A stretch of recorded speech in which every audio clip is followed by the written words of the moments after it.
Part 4, Chapter 1. Can this be still a dream? Raskolnikov thought once more. He looked carefully and suspiciously at the unexpected visitor. Svidrigailov, what nonsense, it can't be, he said at last aloud in bewilderment. His visitor did not seem at all surprised at this exclamation. I've come to you for two reasons. In the first place, I wanted to make your personal acquaintance, as I have already heard a great deal about you that is interesting and flattering. Secondly, I cherish the hope that you may not refuse to assist me in a matter directly concerning the welfare of your sister, Avditia Romanovna. For without your support she might not let me come near her now, for she is prejudiced against me, but with your assistance I reckon on. You reckon wrongly, interrupted Raskolnikov. They only arrived yesterday, may I ask you? Raskolnikov made no reply. It was yesterday, I know. I only arrived myself the day before. Well, let me tell you this, Rodion Romanovitch. I don't consider it necessary to justify myself. But kindly tell me what was there particularly criminal on my part in all this business, speaking without prejudice, with common sense. Raskolnikov continued to look at him in silence. That in my own house I persecuted a defenseless girl and insulted her with my infamous proposals, is that it? I am anticipating you. But you've only to assume that I, too, am a man et nihil humanum. In a word, that I am capable of being attracted and falling in love, which does not depend on our will, then everything can be explained in the most natural manner. The question is, am I a monster, or am I myself a victim? And what if I am a victim? In proposing to the object of my passion to elope with me to America or Switzerland, I may have cherished the deepest respect for her, and may have thought that I was promoting our mutual happiness. Reason is the slave of passion, you know. Why, probably, I was doing more harm to myself than anyone. But that's not the point, Raskolnikov interrupted with disgust. It's simply that whether you are right or wrong, we dislike you. We don't want to have anything to do with you. We show you the door. Go out. Svidrigailov broke into a sudden laugh. But there's no getting round you, he said, laughing in the frankest way. I hope to get round you, but you took up the right line at once. But you are trying to get round me still. What of it, what of it? Cried Svidrigailov, laughing openly. But this is what the French call bonne guerre and the most innocent form of deception. But still you have interrupted me. One way or another, I repeat again, there would never have been any unpleasantness except for what happened in the garden. Marfa Petrovna. You have got rid of Marfa Petrovna too, so they say, Raskolnikov interrupted rudely. Oh, you've heard that too then. You'd be sure to, though. But as for your question, I really don't know what to say, though my own conscience is quite at rest on that score. Don't suppose that I am in any apprehension about it. All was regular and in order. The medical inquiry diagnosed apoplexy due to bathing immediately after a heavy dinner and a bottle of wine, and indeed it could have proved nothing else. But I'll tell you what I have been thinking to myself of late, on my way here in the train, especially. Didn't I contribute to all that? Calamity, morally, in a way, by irritation or something of the sort. But I came to the conclusion that that, too, was quite out of the question. Raskolnikov laughed. I wonder you trouble yourself about it. But what are you laughing at? Only consider I struck her just twice with a switch. There were no marks even. Don't regard me as a cynic, please. I am perfectly aware how atrocious it was of me and all that. But I know for certain, too, that Marfa Petrovna was very likely pleased at my, so to say, warmth. The story of your sister had been wrung out to the last drop. For the last 3 days Marfa Petrovna had been forced to sit at home.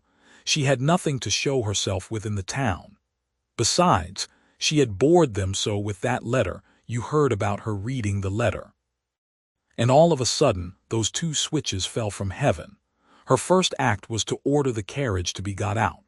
Not to speak of the fact that there are cases when women are very, very glad to be insulted in spite of all their show of indignation. There are instances of it with everyone. Human beings in general, indeed, greatly love to be insulted. Have you noticed that? But it's particularly so with women. One might even say it's their only amusement. At one time, Raskolnikov thought of getting up and walking out, and so finishing the interview. But some curiosity and even a sort of prudence made him linger for a moment. "You are fond of fighting?" he asked carelessly. "No, not very," Svidrigailov answered calmly, "and Marfa Petrovna and I scarcely ever fought. We lived very harmoniously, and she was always pleased with me. I only used the whip twice in all our 7 years, not counting a third occasion of a very ambiguous character. The first time 2 months after our marriage, immediately after we arrived in the country, and the last time was that of which we are speaking. Did you suppose I was such a monster, such a reactionary, such a slave driver? Ha ha!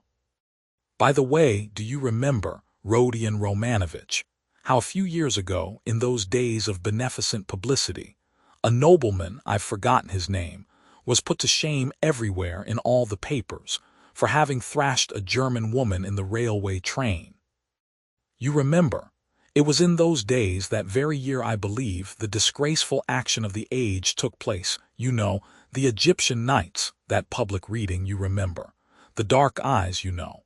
Ah, the golden days of our youth, where are they? Well, as for the gentleman who thrashed the German, I feel no sympathy with him, because, after all, what need is there for sympathy? But I must say that there are sometimes such provoking Germans that I don't believe there is a progressive who could quite answer for himself. No one looked at the subject from that point of view then, but that's the truly humane point of view, I assure you." After saying this, Svidrigailov broke into a sudden laugh again. Raskolnikov saw clearly that this was a man with a firm purpose in his mind and able to keep it to himself. "I expect you've not talked to anyone for some days?" he asked. "Scarcely anyone. I suppose you are wondering at my being such an adaptable man." "No, I am only wondering at your being too adaptable a man." "Because I am not offended at the rudeness of your questions. Is that it? But why take offense?" "As you asked, so I answered," he replied, with a surprising expression of simplicity. "You know, there's hardly anything I take interest in," he went on, as it were dreamily, "especially now I've nothing to do. You are quite at liberty to imagine, though, that I am making up to you with a motive, particularly as I told you I want to see your sister about something. But I'll confess frankly, I am very much bored. The last 3 days especially, so I am delighted to see you. Don't be angry, Rodion Romanovitch, but you seem to be somehow awfully strange yourself. Say what you like, there's something wrong with you, and now, too. Not this very minute, I mean, but now, generally. Well, well, I won't, don't scowl. I am not such a bear, you know, as you think." Raskolnikov looked gloomily at him. "You are not a bear, perhaps, at all," he said. "I fancy, indeed, that you are a man of very good breeding, or at least know how on occasion to behave like one." "I am not particularly interested in anyone's opinion," Svidrigailov answered, dryly, and even with a shade of haughtiness. "And therefore why not be vulgar at times when vulgarity is such a convenient cloak for our climate? And especially if one has a natural propensity that way," he added, laughing again. "But I've heard you have many friends here. You are, as they say, not without connections. What can you want with me, then, unless you've some special object?"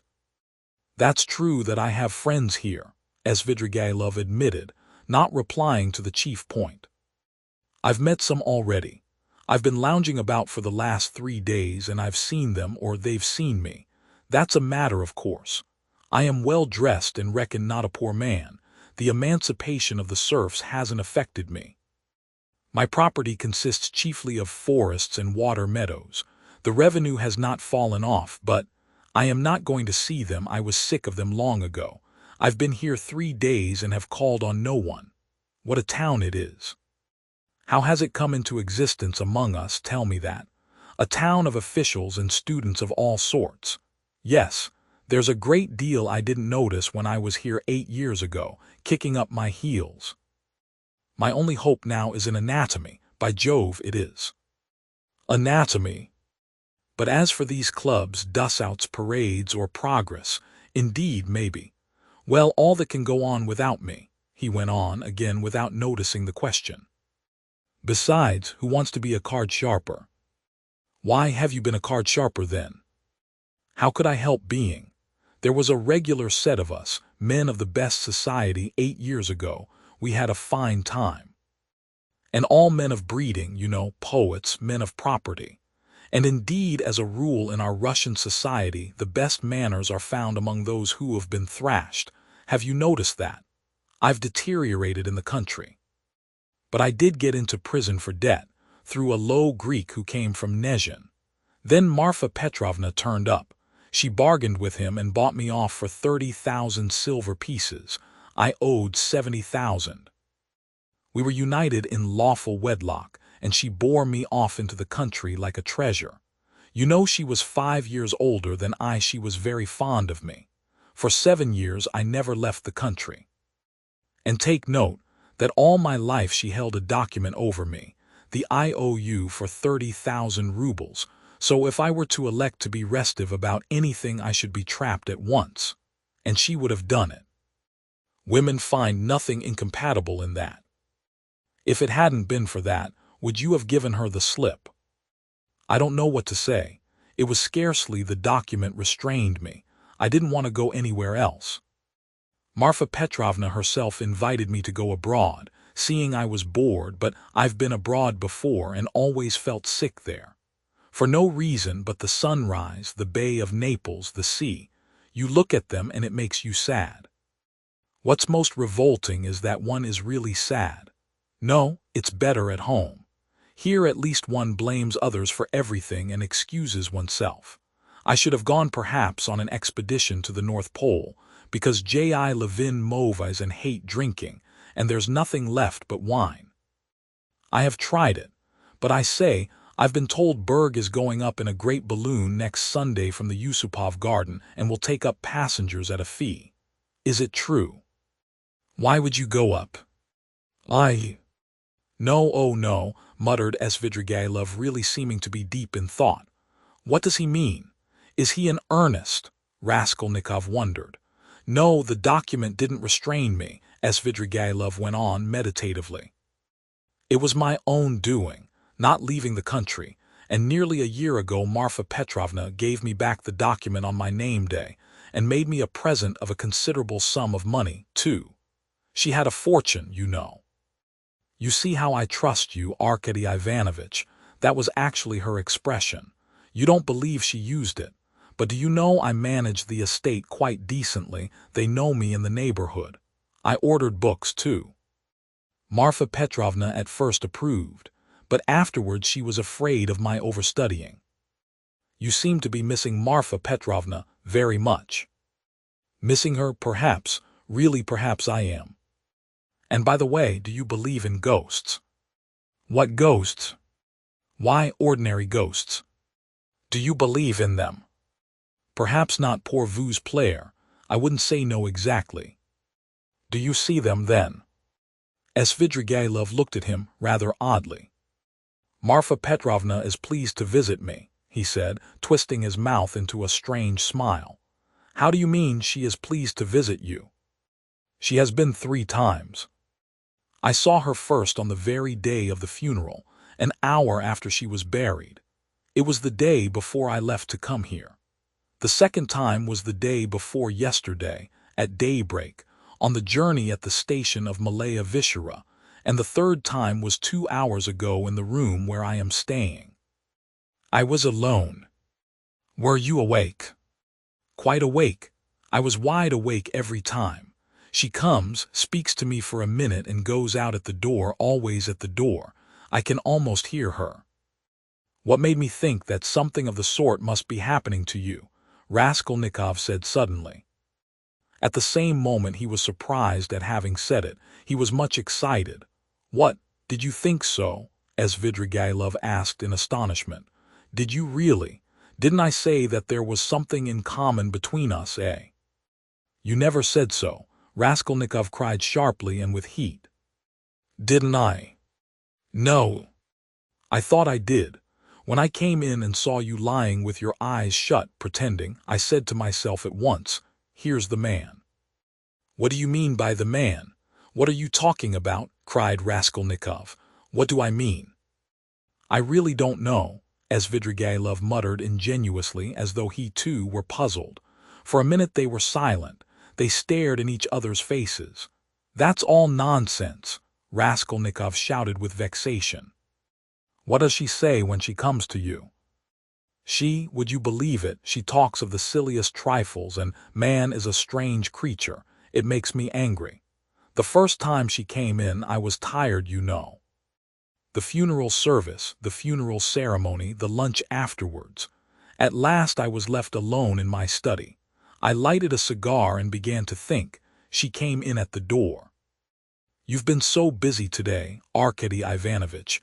You have forgotten to wind the dining-room clock, she said.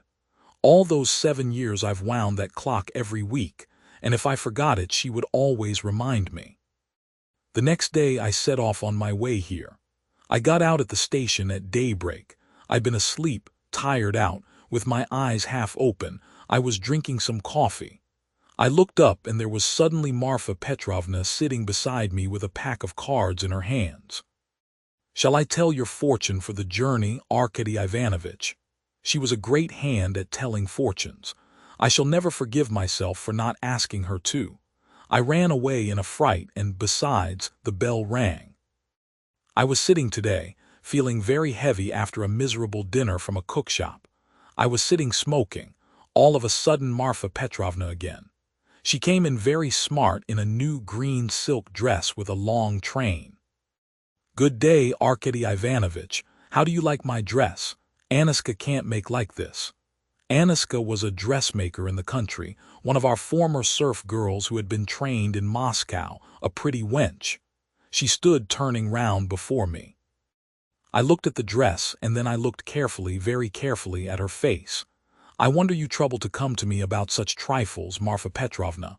Good gracious, you won't let one disturb you about anything. To tease her, I said, I want to get married, Marfa Petrovna. That's just like you, Arkady Ivanovitch. It does you very little credit to come looking for a bride when you've hardly buried your wife. And if you could make a good choice, at least, but I know it won't be for your happiness or hers, you will only be a laughingstock to all good people. Then she went out and her train seemed to rustle. Isn't it nonsense, eh? But perhaps you are telling lies, Raskolnikov put in. I rarely lie, answered Svidrigailov thoughtfully, apparently not noticing the rudeness of the question. And in the past, have you ever seen ghosts before? Why, yes, I have seen them, but only once in my life, 6 years ago. I had a serf, Filka. Just after his burial I called out forgetting Filka my pipe. He came in and went to the cupboard where my pipes were. I sat still and thought, he is doing it out of revenge, because we had a violent quarrel just before his death. How dare you come in with a hole in your elbow, I said. Go away, you scamp. He turned and went out and never came again. I didn't tell Marfa Petrovna at the time. I wanted to have a service sung for him, but I was ashamed. You should go to a doctor. I know I am not well without your telling me, though I don't know what's wrong. I believe I am 5 times as strong as you are. I didn't ask you whether you believe that ghosts are seen, but whether you believe that they exist. No, I won't believe it, Raskolnikov cried with positive anger. What do people generally say? Muttered Svidrigailov as though speaking to himself, looking aside and bowing his head. They say, you are ill, so what appears to you is only unreal fantasy. But that's not strictly logical. I agree that ghosts only appear to the sick, but that only proves that they are unable to appear except to the sick, not that they don't exist. Nothing of the sort, Raskolnikov insisted irritably. No. You don't think so? Svidrigailov went on, looking at him deliberately. But what do you say to this argument? Help me with it. Ghosts are, as it were, shreds and fragments of other worlds, the beginning of them. A man in health has, of course, no reason to see them, because he is above all a man of this earth, and is bound for the sake of completeness and order to live only in this life. But as soon as one is ill, as soon as the normal earthly order of the organism is broken, one begins to realize the possibility of another world. And the more seriously ill one is, the closer becomes one's contact with that other world, so that as soon as the man dies he steps straight into that world. I thought of that long ago. If you believe in a future life, you could believe in that too. I don't believe in a future life, said Raskolnikov, as Svidrigailov sat lost in thought.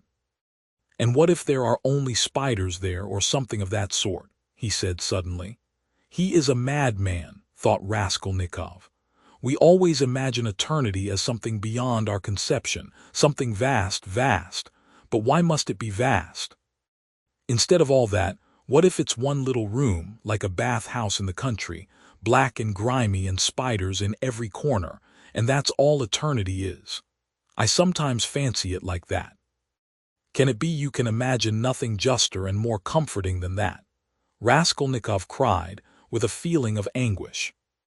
Juster? And how can we tell? Perhaps that is just, and do you know it's what I would certainly have made it, answered Svidrigailov, with a vague smile. This horrible answer sent a cold chill through Raskolnikov. Svidrigailov raised his head, looked at him, and suddenly began laughing. Only think, he cried. Half an hour ago we had never seen each other, we regarded each other as enemies. There is a matter unsettled between us. We've thrown it aside, and away we've gone into the abstract. Wasn't I right in saying that we were birds of a feather? Kindly allow me, Raskolnikov went on irritably, to ask you to explain why you have honored me with your visit. And I am in a hurry, I have no time to waste, I want to go out. By all means, by all means. Your sister, Avditia Romanovna, is going to be married to Mr. Luzhin, Fyodor Petrovitch. Can you refrain from any question about my sister, and from mentioning her name? I can't understand how you dare utter her name in my presence, if you really are Svidrigailov. Why, but I've come here to speak about her. How can I avoid mentioning her? Very good, speak, but make haste. I am sure that you must have formed your own opinion of this Mr. Luzhin, who is a connection of mine through my wife, if you have only seen him for half an hour, or heard any facts about him. He is no match for Avditia Romanovna. I believe Avditia Romanovna is sacrificing herself generously and imprudently for the sake of her family. I fancied from all I had heard of you that you would be very glad if the match could be broken off without the sacrifice of worldly advantages. Now I know you personally, I am convinced of it. All this is very naive. Excuse me, I should have said impudent on your part, said Raskolnikov. You mean to say that I am seeking my own ends. Don't be uneasy, Rodion Romanovitch. If I were working for my own advantage, I would not have spoken out so directly. I am not quite a fool. I will confess something psychologically curious about that. Just now, defending my love for Avditia Romanovna, I said I was myself the victim. Well, let me tell you that I've no feeling of love now, not the slightest, so that I wonder myself indeed, for I really did feel something. Through idleness and depravity, Raskolnikov put in. I certainly am idle and depraved, but your sister has such qualities that even I could not help being impressed by them. But that's all nonsense, as I see myself now. Have you seen that long? I began to be aware of it before, but was only perfectly sure of it the day before yesterday, almost at the moment I arrived in Petersburg. I still fancied in Moscow, though, that I was coming to try to get Avditia Romanovna's hand and to cut out Mr. Luzhin. Excuse me for interrupting you. Kindly be brief and come to the object of your visit. I am in a hurry, I want to go out. With the greatest pleasure. On arriving here and determining on a certain journey, I should like to make some necessary preliminary arrangements. I left my children with an aunt. They are well provided for, and they have no need of me personally. And a nice father I should make, too. I have taken nothing but what Marfa Petrovna gave me a year ago. That's enough for me. Excuse me, I am just coming to the point. Before the journey which may come off, I want to settle Mr. Luzhin, too. It's not that I detest him so much, but it was through him I quarreled with Marfa Petrovna when I learned that she had dished up this marriage. I want now to see Avditia Romanovna through your mediation, and if you like in your presence, to explain to her that in the first place she will never gain anything but harm from Mr. Luzhin. Then, begging her pardon for all past unpleasantness, to make her a present of 10,000 rubles, and so assist the rupture with Mr. Luzhin, a rupture to which I believe she is herself not disinclined, if she could see the way to it. You are certainly mad, cried Raskolnikov, not so much angered as astonished. How dare you talk like that? I knew you would scream at me, but in the first place, though I am not rich, this 10,000 rubles is perfectly free. I have absolutely no need for it. If Avditia Romanovna does not accept it, I shall waste it in some more foolish way. That's the first thing. Secondly, my conscience is perfectly easy. I make the offer with no ulterior motive. You may not believe it, but in the end Avditia Romanovna and you will know. The point is that I did actually cause your sister, whom I greatly respect, some trouble and unpleasantness, and so, sincerely regretting it, I want, not to compensate, not to repay her for the unpleasantness, but simply to do something to her advantage, to show that I am not, after all, privileged to do nothing but harm. If there were a millionth fraction of self-interest in my offer, I should not have made it so openly, and I should not have offered her 10,000 only, when 5 weeks ago I offered her more. Besides, I may, perhaps, very soon marry a young lady, and that alone ought to prevent suspicion of any design on Avditia Romanovna. In conclusion, let me say that in marrying Mr. Luzhin, she is taking money just the same, only from another man. Don't be angry, Rodion Romanovich, think it over coolly and quietly. As Svidrigailov himself was exceedingly cool and quiet as he was saying this. I beg you to say no more, said Raskolnikov. In any case, this is unpardonable impertinence. Not in the least. Then a man may do nothing but harm to his neighbor in this world, and is prevented from doing the tiniest bit of good by trivial conventional formalities. That's absurd. If I died, for instance, and left that sum to your sister in my will, surely she wouldn't refuse it. Very likely she would. Oh no, indeed. However, if you refuse it, so be it, though 10,000 rubles is a capital thing to have on occasion. In any case, I beg you to repeat what I have said to Avditia Romanovna. No, I won't. In that case, Rodion Romanovich, I shall be obliged to try and see her myself and worry her by doing so. And if I do tell her, will you not try to see her? I don't know really what to say. I should like very much to see her once more. Don't hope for it. I'm sorry, but you don't know me. Perhaps we may become better friends. You think we may become friends? And why not? As Svidrigailov said, smiling. He stood up and took his hat. I didn't quite intend to disturb you, and I came here without reckoning on it, though I was very much struck by your face this morning. Where did you see me this morning? Raskolnikov asked uneasily. I saw you by chance. I kept fancying there is something about you like me, but don't be uneasy, I am not intrusive. I used to get on all right with card sharpers, and I never bored Prince S. Verby, a great personage who is a distant relation of mine, and I could write about Raphael's Madonna in Madame Prilukov's album. And I never left Marfa Petrovna's side for 7 years, and I used to stay the night at Vyazemsky's house in the Hay Market in the old days, and I may go up in a balloon with Berg, perhaps. Oh, all right. Are you starting soon on your travels, may I ask? What travels? Why, on that journey, you spoke of it yourself. A journey? Oh yes, I did speak of a journey. Well, that's a wide subject. If only you knew what you are asking, he added, and gave a sudden, loud, short laugh. Perhaps I'll get married instead of the journey. They're making a match for me. Here? Yes. How have you had time for that? But I am very anxious to see Avditia Romanovna once. I earnestly beg it. Well, goodbye for the present. Oh yes, I have forgotten something. Tell your sister, Rodion Romanovich, that Marfa Petrovna remembered her in her will and left her 3,000 rubles. That's absolutely certain.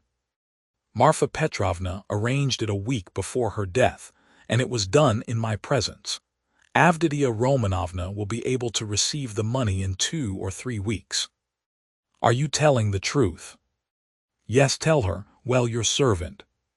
I am staying very near you. As he went out, Svidrigailov ran up against Razumihin in the doorway.